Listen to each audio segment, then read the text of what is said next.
It's good. What's going on, everybody? Double Axis podcast number 12. We've had a couple weeks off, so everything been good, David? Everything's been great. How about you? Well, I got sick. Yeah. Kind of recovering off of that, but while I was sick, I pretty much binged Netflix. I was able to catch up on or complete The Punisher. Do you like that? It was alright. Yeah, I didn't finish the first episode, but I was really like halfway asleep, so I was gonna try to watch it again. You haven't watched it yet? I watched the first episode. Just the first episode? Yeah. Yeah, it wasn't what I expected. I think the Thomas Jane Punisher catches a lot of flack, but I actually really liked that one. I think the story's good. The way he kind of got revenge, it was good. But in this series, it kind of picks up after the revenge, which I thought was kind of weird, and it's a different storyline than you're used to. It was good. To me, the Punisher was a lot more vulnerable character than in the other adaptations. So it wasn't my favorite of all time, but it was a lot better than a lot of stuff that's on television right now. I've been watching Oak Island for like years now, and Baylor was actually the first one to talk to me about that, and I found it very interesting back then. And then when I found out they were coming out with a show, I think this is like the 5th season. Yeah, it's been forever. And so you're watching them dig, and they're like, "Oh, this is gonna be it," and never find anything. And then the hunt for Hitler on hunting Hitler on History Channel, they kind of get close, but they never really found any evidence. But I'll tell you a show that I really enjoyed here lately is the Zodiac Killer show that's on History Channel. It's been awesome, and they're actually making like progress with it and solving some of these riddles and stuff. And so I really got into it, and that kind of all sprung off of me being sick. I had a lot of downtime and was watching a lot of shows, and I really like it. So if you're interested in it, or anybody else is interested in it, I would highly recommend it. It's been great so far. And then I told you earlier that I'm watching Godless on Netflix right now, which is actually a Western. And it's kind of starts slow, but at the end of the first episode, you kind of get into it, and by the 3rd or 4th episode, it's really good. So I gotta check that out because I've been on a big neo-Western kick. Yeah. I go on those a lot. Like my favorite movie of all time is probably No Country for Old Men. Yeah, and I hate the ending of that movie, and it ruins it for me every time. Like I'm like, oh my god, this movie's so good, and then I get to the ending, I'm like, man, this movie sucks. That's just how they make their movies, though. Those guys. Yeah, the Coen brothers. Like it drives me crazy. They did My brother, where art thou? The ending of it. They did the 3 Burials of Malenkus Estrada or whatever, didn't they? Oh my god, that that's like the worst movie I've ever seen in my life. So, but I'm actually, I've watched a lot of Westerns, more so the Clint Eastwood ones, but I really enjoy this one. It's some really good television, if you want to call it that, because it's a streaming show. But coming off hunting season, I was really worn down, and then eventually got sick, and so it's been a little bit different for me. But I pretty much, like I said, I just binge television. So. Are you officially off Saturdays now? Yeah, I'm officially off Saturdays. So you can stay out all night tonight, is what you're trying to say. Are you still wearing your work? You're still wearing your work gear? Yeah, it is. I don't think I've ever seen you wear your work gear. I just got off work like an hour ago. Oh, okay. Because usually you get off a little bit earlier, so I guess the schedule change. Change for you. Yeah, I actually work tomorrow, and I was telling you. I agreed to it before I knew all the details, and so I got to be in Lawrenceburg at 8:30 in the morning, so that means I'm going to have to leave the house at like 7, so, everybody wants to get up and leave their house at 7 o'clock on a Saturday, so. Hopefully you get to Hardee's before your time gets too long. I don't know if there'll be any time for Hardee's, because I know a lot of people get up and have like a super long routine and everything planned out, but I'm pretty much get up later than I should, rush in the shower, get dressed, and run out the door. So that's pretty much my routine. Sometimes I'm like, I spend more time freaking out than I do anything. Like when I'm late, and I just sit there kind of pausing and wondering what I'm forgetting, what I gotta do, and it makes me even more later. I don't know. Yeah, I understand that. But I actually got a 2 for deal on Starbucks double shots today, and I was wondering what I was gonna do with it. And now I know I'm gonna drink it at 6:30 in the morning and rush out the door like a crazy maniac. So. That's good stuff. That's what I'm selling now. It's part of my Pepsi. Oh yeah. Stuff I'm selling. Yeah. You sling the Starbucks stuff. Yeah, slinging the Starbucks. Well, they've got an evil empire there, Pepsi and Starbucks. Yeah. What will they do next? So, King. What's up first? What are we gonna talk about first? We'll kind of get into NFL stuff first. Okay. Is there anything you want to talk about first? Mentioned something about an agreement that the NFL made to kind of. Yeah, I wish you wouldn't have talked about that because now. So, basically, what I know is that the NFL has agreed to set aside like $100 million over 11 years to go to, I guess, basically social injustice funds. And I think this has been an attempt to quell kind of a lot of the people that are taking a knee because, you know, as everybody knows at this point, the NFL is taking quite a hit from it. You know, for me personally, I still haven't really watched a lot of games, but I just think that the matchups have been very poor in my mind, at least not intriguing to me. And you have so many star players hurt. You know, basically the teams I like to watch are the Colts and the Patriots. And, you know, Andrew Luck's been out all year. And the Patriots aren't on our television a lot, you know, just because of everything's done by region, and I'm not going to pay for Sunday ticket just to watch the Patriots. So it's been kind of a down year for me personally. It doesn't have anything to do with the protests or anything, but obviously the protests have taken a big enough hit that the NFL is trying to step back, formulate a game plan to try to kind of put the fire out here. But I was telling you that they did like a snapshot of all the different stadiums. I don't know, was that last week or week before that you went to that game? That was last weekend. Okay. So they did a snapshot last weekend of all the different stadiums and how empty they were and how many seats were open. And, you know, like teams like the Falcons and the Chiefs had a ton of empty seats, especially the Falcons. The Falcons, I think, are always like Atlanta's notorious. But it was mind-blowing because... Yeah, but I mean they're still pretty good. Yeah. You know, they're kind of still. I'd way rather see Julio Jones and Matt Ryan than what I saw last week. And not only that, but it's inside. You know what I'm saying? Like it's climate control and the Colts as well. I mean the Colts obviously without Andrew Luck, but their stadium was a part of that slideshow, and they're empty. But it's a great stadium, a new stadium. It's got a dome on it. They can kind of open it up if they want to, but. If the weather's colder, then they shut it. And I mean, it's climate controlled. You're in there. You're comfortable. So, I mean, I think it's a big problem. So, for you personally, being at the Bengals stadium for the Bengals and the Browns, I mean, did you were you taken back by the number of open seats, or did you even pay attention to it? Not really, just because I figured, you know, Cincinnati for years always had that problem with all their TV channels. Like, they wouldn't show them on local stations because they'd get blacked out. I thought that was an NFL rule. Yeah, it is. Okay. But, so, I mean, they wouldn't be on TV because they wouldn't have enough people at the stadium. But they're still on TV every week. Yeah. I don't know if that's changed, if that rule's gone away. Yeah. But, like, I've always assumed that no one goes to them because no one wants to pay, like, that much money to go sit out in the cold when I can sit at home and watch it. But to me, I don't think that that's necessarily true in the last couple of years because the Bengals have been pretty competitive. I think that this year's a little bit different because they're not as good as they have been in past years. And, you know, Bengals-Browns is kind of a big rivalry game, even though they're both bad. I just expected more people to show up for that. This is a really good story, like, side note to that. Like, we took a charter bus. I went with my work. And when we pulled up, there was a Browns charter bus that looked like the Browns helmet, and it was like in the little tunnel where they parked the charter bus.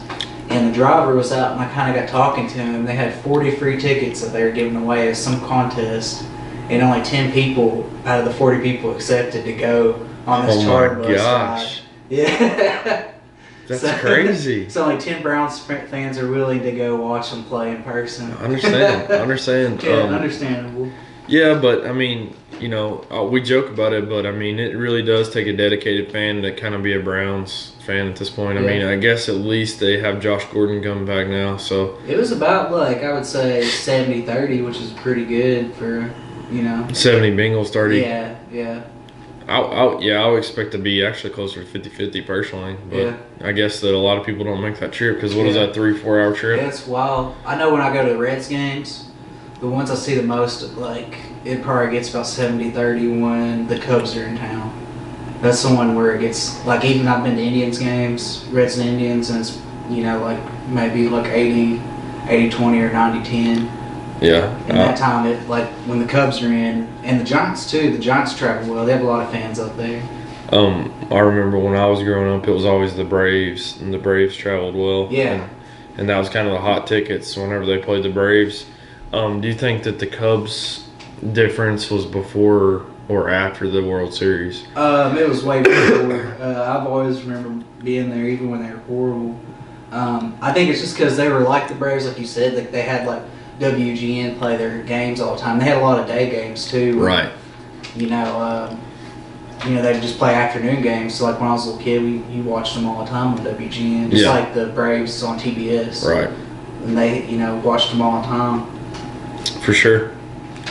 So, what else you got about the NFL? The biggest story this week, everybody's probably like gonna eye roll. I've heard it, everywhere. But the Eli Manning situation, I can't believe, he had the longest streak, like starting quarterback streak since forever, and it just ends just because the coach wants to try something new.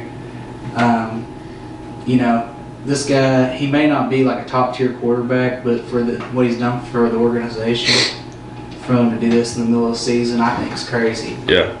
But it's a business, and the coach wants his job, keep his job, and you never know what you're gonna have unless you start the guy. Right. But the guy they're gonna start, Geno Smith.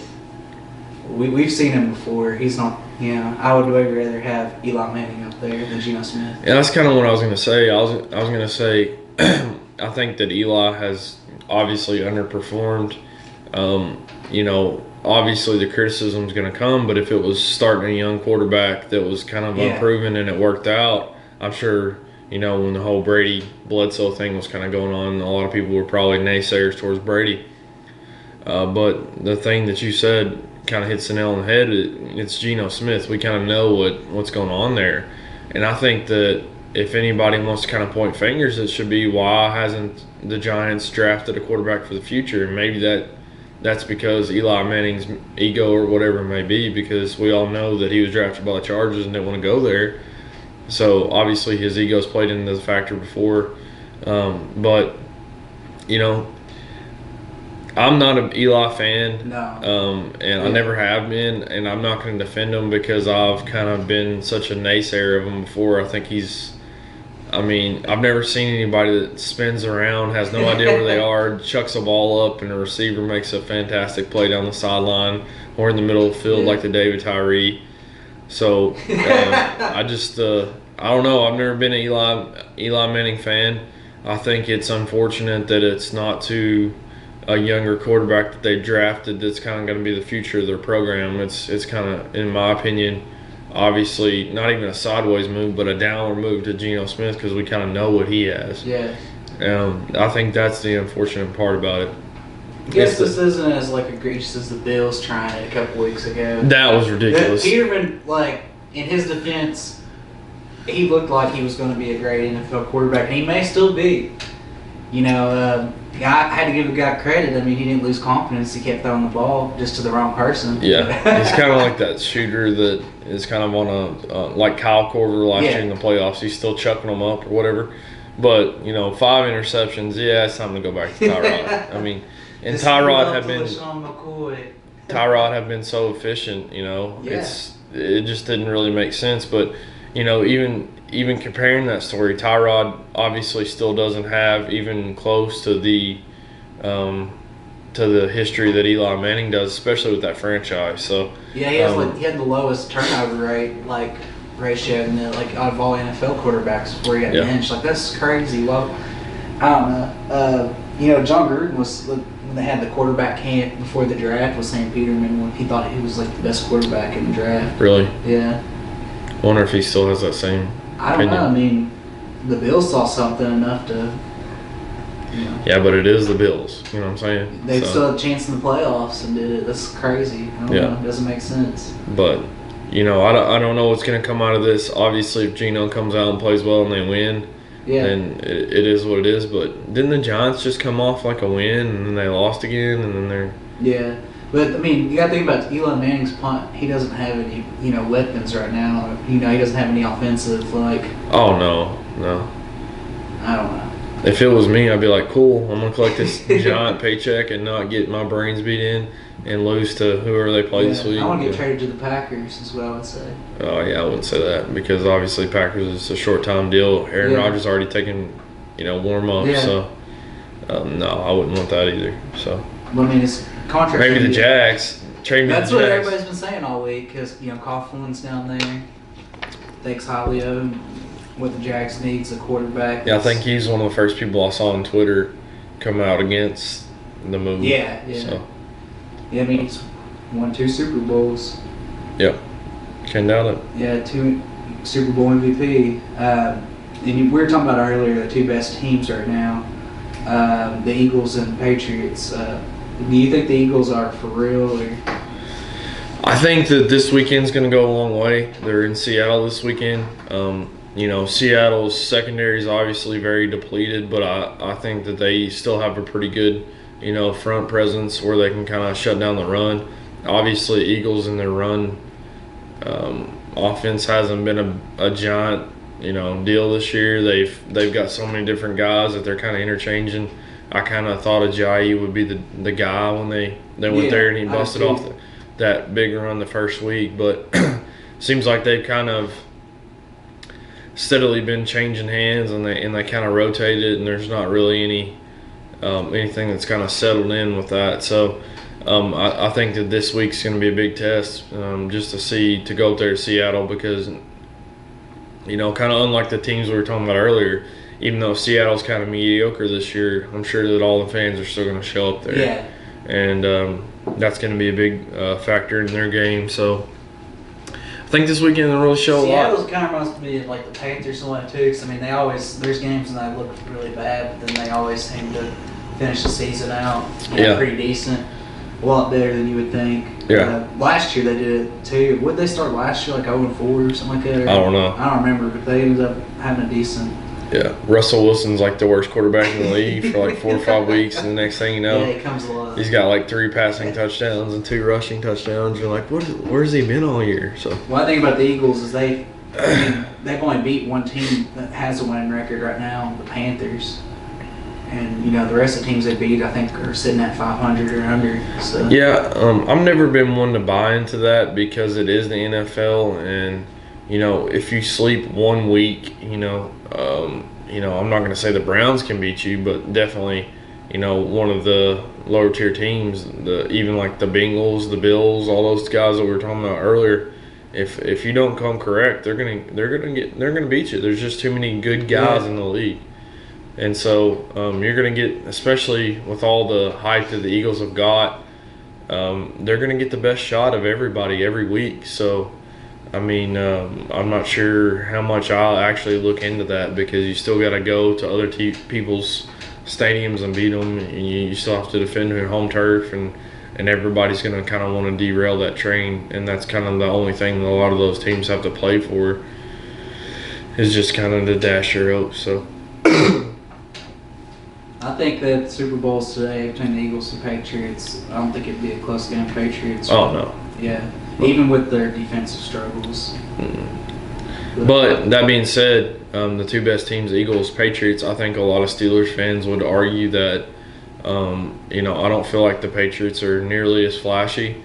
They've shown some chinks in the defensive side. I feel like that they're kind of getting closer to correcting those.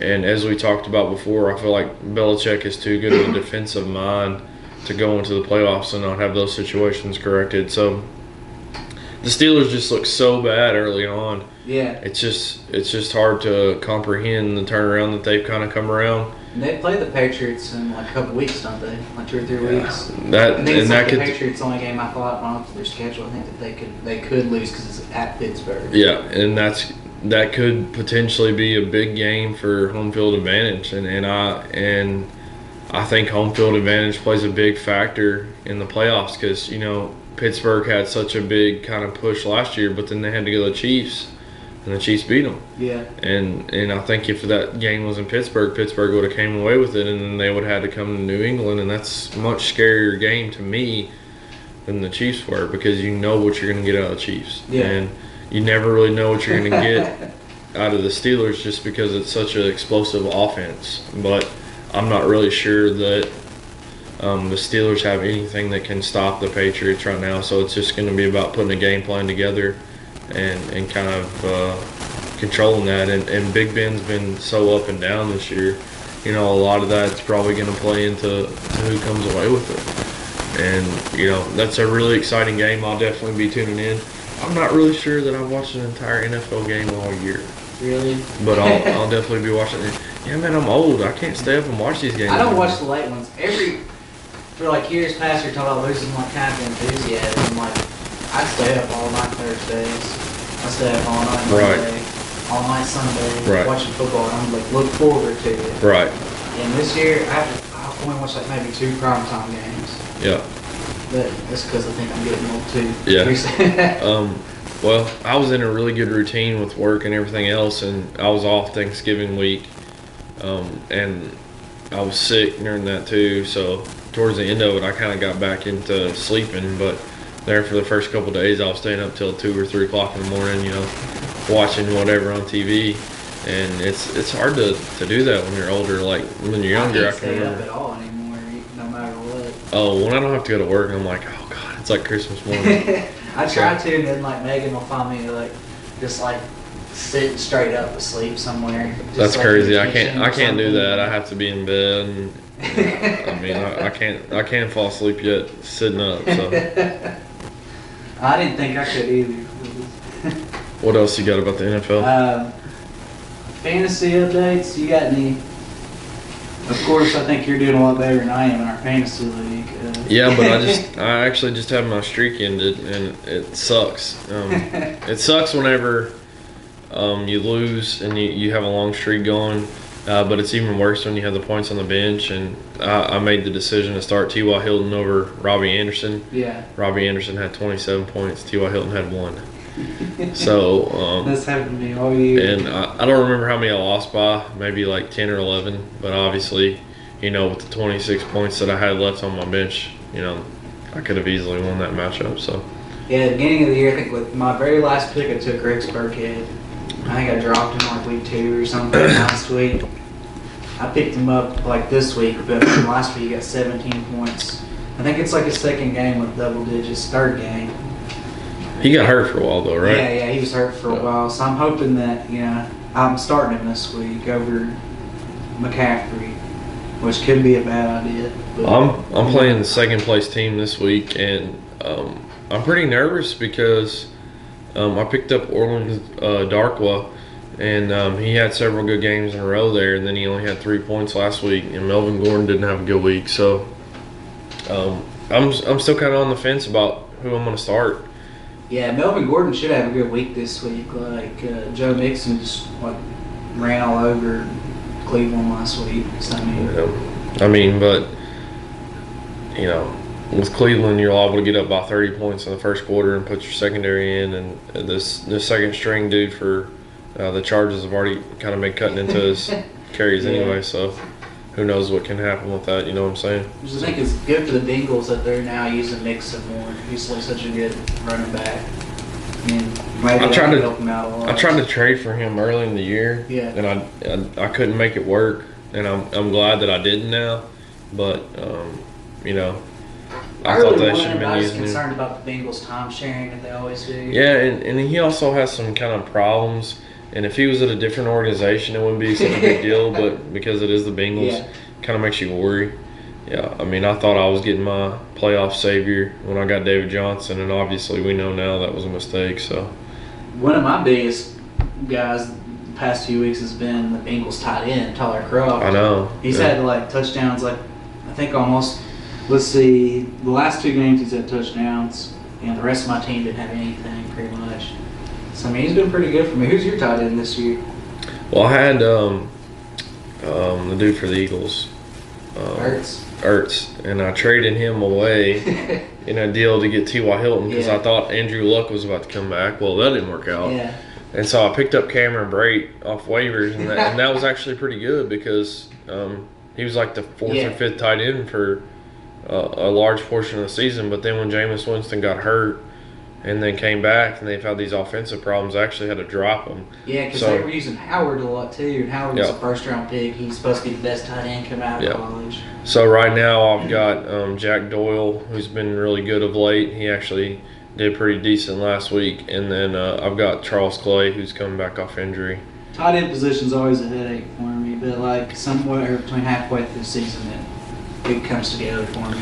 Well, when you play non-PPR leagues, if you can get 5 or 10 points out of your tight end, you're doing good. Yeah. And, there's always going to be outliers like Gronk or Travis Kelce, and then everybody else is just kind of down from there. So. And I'm always tempted to take those guys like early, but then that's just such a foolish decision. Really, you never know like what could happen. Yeah, especially with both of those guys' injuries.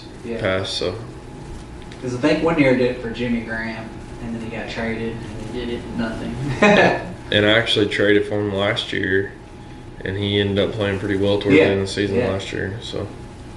But at the beginning, when they first got him, that didn't make sense either. You got big Jimmy Graham, played basketball, and carries jump, and they're using him for blocking.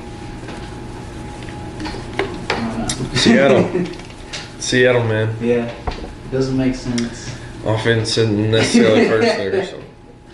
Is there any more NFL stuff you want to talk about? Or? No, I haven't. Like I said, I haven't actually watched enough. I've just read articles and kind of followed headlines that have kind of kept me in the loop at this point. So. Did you pick anybody else up on the waivers recently that's been, that you think's going to do good this week? Or? I don't know. I had Orleans Darkweather, like I was saying, for a couple weeks. He had like some really good weeks, and then I had Latavius Murray and I dropped him, and now he's kind of came back on again. Which Thanksgiving game he played pretty good that game. I thought that he was going to be pretty good. Jack Doyle, like I said, I picked him up. I think the story of my year and kind of the turnaround has been getting Greg Zerlin and the Jaguars defense. He's the number one kicker and the number one defense. Just kind of working the waiver wire and getting those guys. And then I picked up Josh Gordon, so I'm interested to see how he performs. I'm kind of stashing him away. Josh Gordon, I know this is coming from a Browns fan, so it doesn't sound like I'm not a believer of Josh Gordon himself. I think he's been messed up again. But when I was watching Kaiser throw passes last week, he was throwing a lot of really good passes that were just going through dudes' hands. Yeah. Josh Gordon's not going to let that happen too much. I mean, you never know. He could blow up again, but I don't know. And then Devontae Booker, I've been stashing him, and he's kind of been steadily getting number one reps there in Denver. So interested to see how that works, but I'm starting Robbie Anderson and Michael Thomas this week, and we'll see how it plays out. Robbie Anderson will probably have 1 point. T.Y. Hilton will probably have 27. So I'm waiting for Danny Woodhead to come back. And I saw that you picked him up. Yeah, I picked him up. He's been sitting on my bench. Last week he got 4 points. The week before he got 2. I just think he's a good fit for that Ravens offense. If it was PPR, I think that was a good pickup, but I haven't started him yet. Yeah, but eventually. Just because it's non-PPR, he's not as good of a play. So, I just think that the Ravens really, I don't know why Danny Woodhead, why he goes through so many teams. He seems like such the way he plays the game seems pretty. He probably wants too much money for what they want to pay a white running back. So you got some NBA stuff maybe? Do you want to talk about the Cavs Warriors? You think it's going to be them playing at the end of the summer again? No, I don't. I think that those teams the Cavs are on the 10-game winning streak, but before that they're kind of coasting. They're still just 15-7. So obviously they're not barn burners or anything at this point. I think LeBron's having to play too many minutes and do too much stuff, and I think eventually it's going to wear him down. And kind of all the guys around him, Derrick Rose is on a hiatus. You got Dwayne Wade, who's basically, you know, he could possibly get hurt at any point in time. He hasn't exactly been putting up incredible numbers. I think the Cavs are still the most vulnerable. The Warriors just seem to be kind of really nonchalant. I think that all the talk and everything else has went to their head. I think that all the other teams are going to be gunning for them every night. I mean, they basically have a overtime game with the Lakers, and the Lakers are terrible.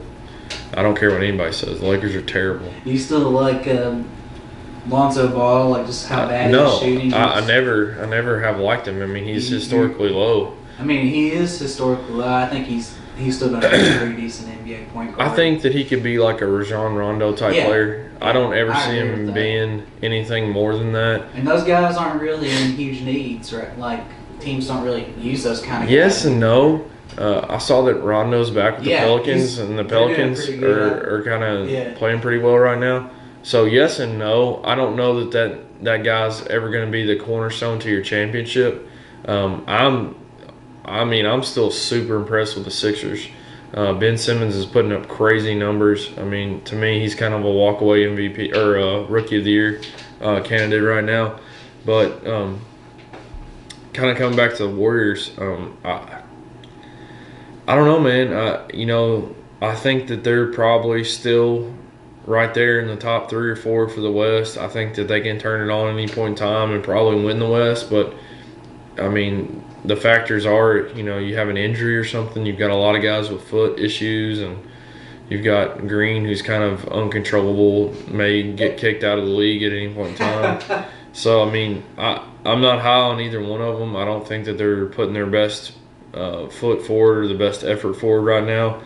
I've never been high on the Rockets either, but yet they're still maintaining a 17-4 record. I just saw on the headlines that CP3's been cleared for his comeback. So does that help them? Does that hurt them? I don't know. You can't think it would help them much if they're already 17-4. But I mean, Chris Paul. Maybe Chris Paul. It can make them deeper. Yeah. But I just don't worry about the chemistry between us two guys. That's what I'm gonna say. That's what I was gonna say. Yeah. Is it because James Harden's been kind of bringing the ball up the court and kind of doing his thing? Is CP3 bringing the ball up the court going to change that? I mean, I think only time will tell.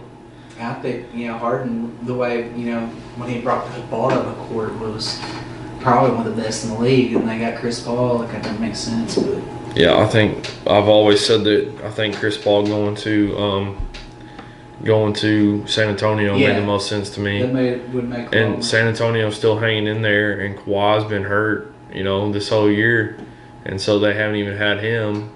So obviously they're going to get considerably better when he comes back. And I think with Chris Paul there, I think to me they would have been my favorites in the West. So because they have more young pieces with Danny Green and Kawhi and Aldridge, and then you add Chris Paul to that, and he kind of works a lot better with that scenario than he does to me with Houston. So I guess we'll see. I mean, we could both be wrong. James Harden could step aside and just want to become a post-up player again, but to me, he's the best whenever he's touching the ball a lot. So going back to the Lakers, man, I figured we'd see a big improvement in them this year with Kuzma and Ball playing. I mean, like, Ball had a way he can't shoot very well, but I think his jump shot's going to come. He's just a rookie still. But like when I watched him play, like I said, I mentioned this before, like the primetime games in college, he never did very well. Yeah. So I mean, I don't know if it's something he's gonna have to adjust to or he can adjust to. You know me, I don't watch a lot of college, but I watched when UCLA and Kentucky played, and I was like, yeah, both times I didn't who's this dude? Why are they talking about? He played much the first game. Yeah. In the second game, he couldn't keep up with De'Aaron Fox, and De'Aaron Fox just scored all over him too. Yeah, at the same and time. And De'Aaron Fox in the league isn't, I mean, what is he, average? Yeah. I don't know that he would be considered an above average player.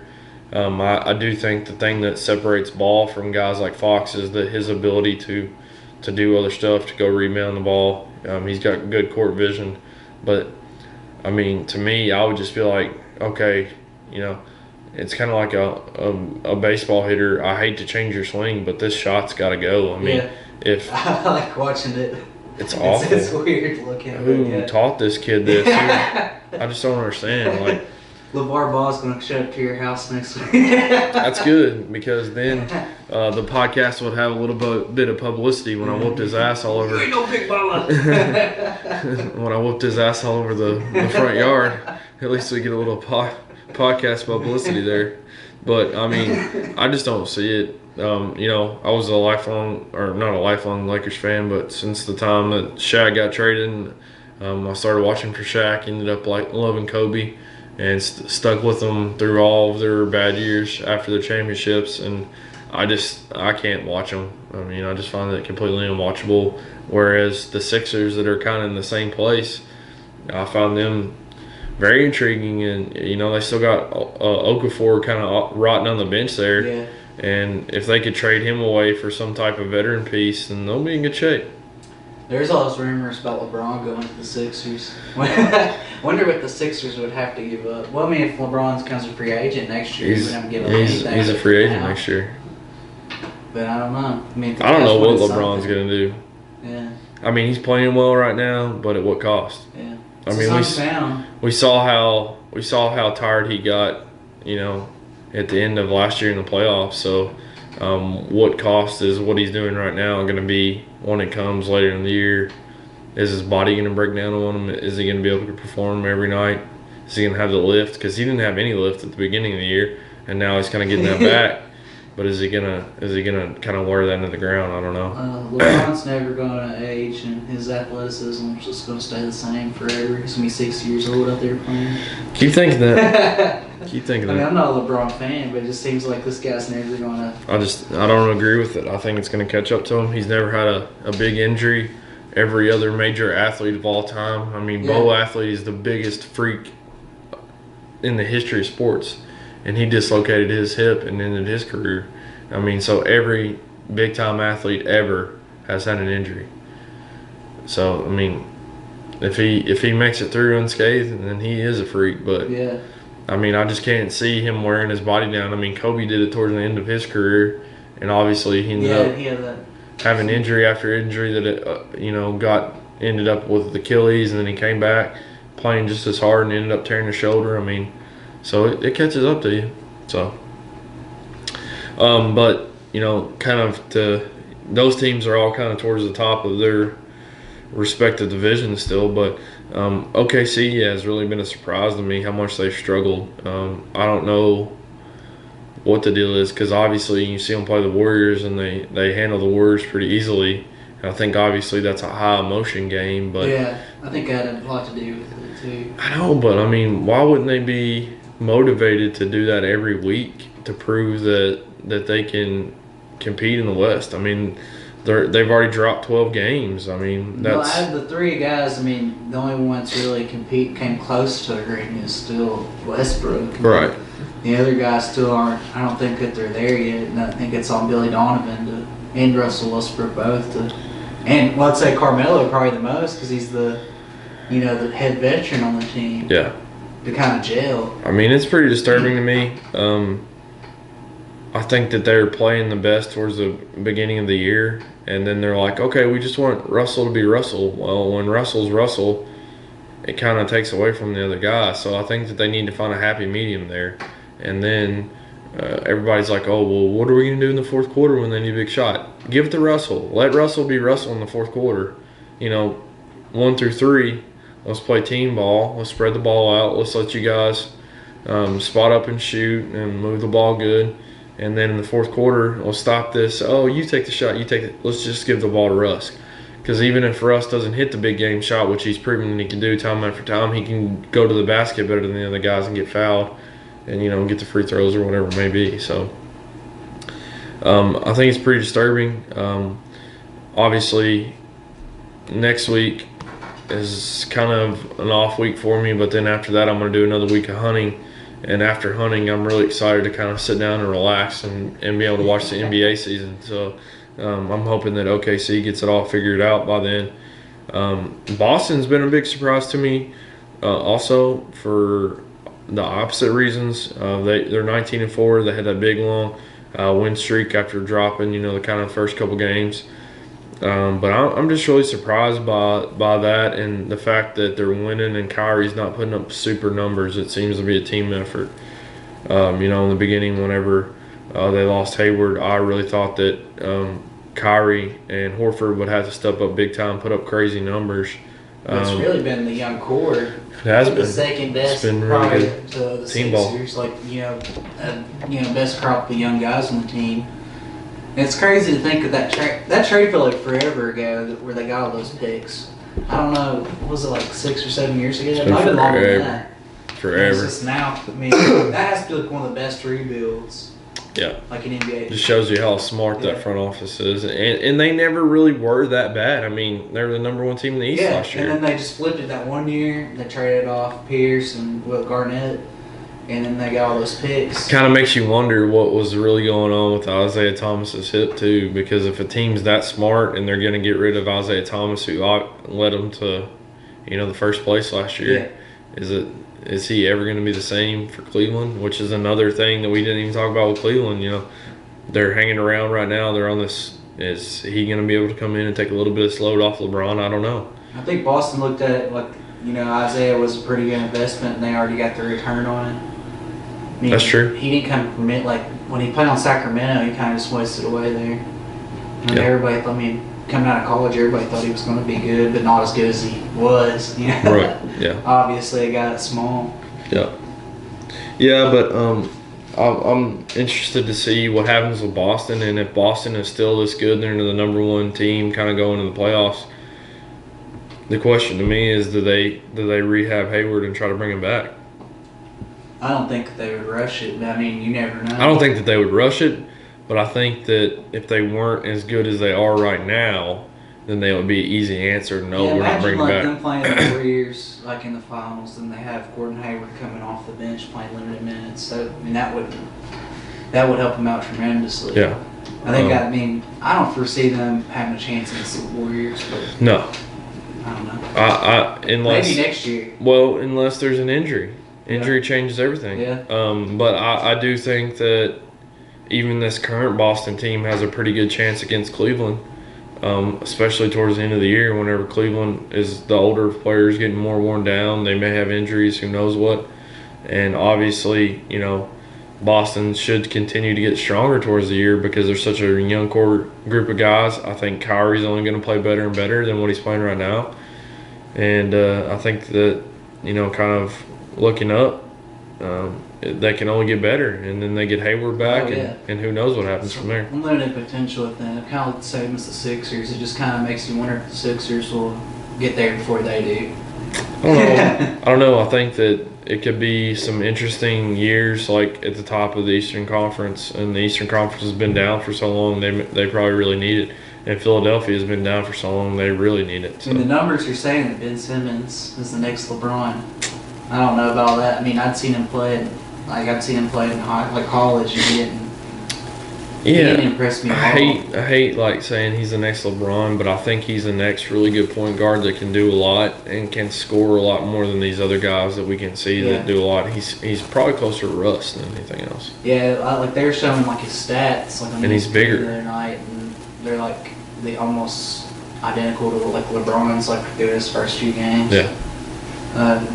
I don't know. I don't see it being that good. See, I thought he would have a lot more assists than LeBron did through the first few games.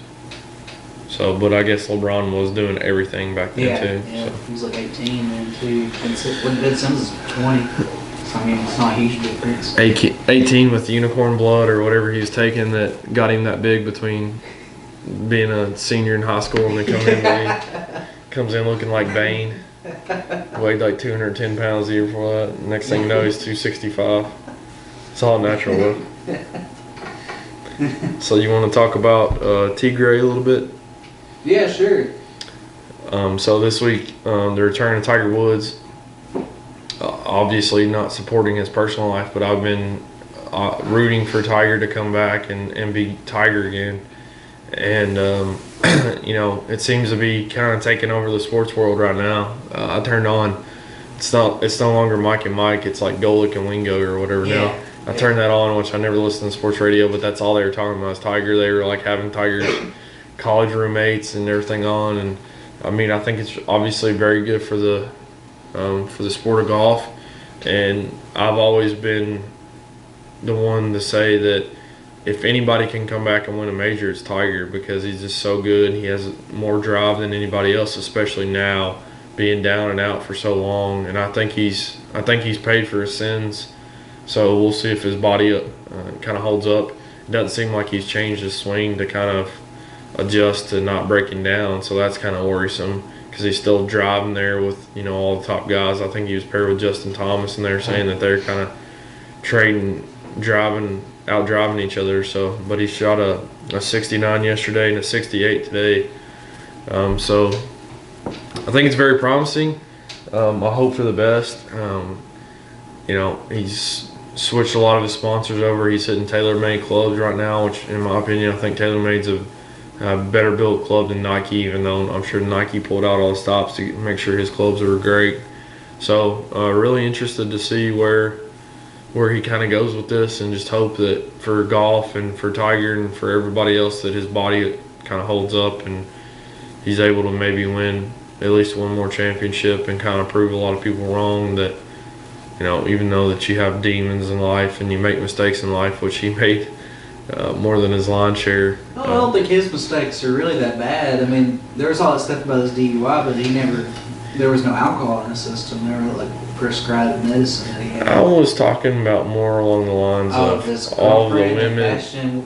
No, that was his wife. Oh, his wife, yeah. That was his wife that he had 2 children with, and a long string of women and everything else in between, and then kind of getting his life put on front page there. So. Well, when life gives you lemons. Yeah. Well, the problem was that they weren't giving him lemons; they were giving him Denny's waitresses. And he was still running with it. So, you know, I don't know. I kind of hope he kind of comes back. The DUI part doesn't worry me. The fact that he had so many different drugs in his system is kind of worrisome. Yeah, I think they were all prescribed too, but they were. That was like something I thought was really interesting, because he had back surgery. Back surgery. And that was in America today. Like, I think like more people, like over 50% of people are on some kind of prescribed medicine. Like daily. Easily. Yeah. Easily. It's like the first time in history it's been like that. I mean, we go to the doctor just gives you whatever. Throws them at you. Kind of just shows you. I mean, anybody can get like that. Tiger Woods can. I mean, he wasn't doing anything illegal besides driving a car. Yeah, that was a bad decision. Yeah. And I've always wondered why these like super athletes, especially someone as wealthy as Tiger Woods, would ever get behind the wheel. I mean, I feel like I pay some guy $20. Yeah, I'm not even sure Tiger Woods would have to pay me to hang out with him. You know what I'm saying? Like, oh yeah, Tiger, you need a ride? Okay, well, that's good. I mean, he's Tiger Woods. He doesn't need anybody to do anything for him. And it just doesn't make sense, like, why you would make that decision. And I think it tells a lot about their ego. Like, their ego's like, oh, I'm good, I'm fine. And, you know, it's unfortunate. I think that it was just another part of his learning experience. And that feels like it's forever ago too. The DUI happened, and you know, the video and everything else. Yeah, that's really what something that always bothers me is, like, after it happened, though, people were like crucifying him on the internet, and there was like all the memes and stuff about him being drunk. He ended up not being drunk, but it just, one thing about social media and stuff that kills me, like especially local stuff too, like. You'll see people went to high school with, like, repost to Facebook, like Winchester Sun, like mug shots and stuff of people. Just recently. And these people haven't even been convicted by a court, you know, or anything like that. It's just their jail mug shots. They could be innocent. Tiger Woods, you know, he wasn't drunk. Yeah. He was just on prescribed pain medicine. He was just drugged out of his mind. Yeah. I mean, I think the best part about that video was that he wasn't a jerk. Yeah. Because there's so many people.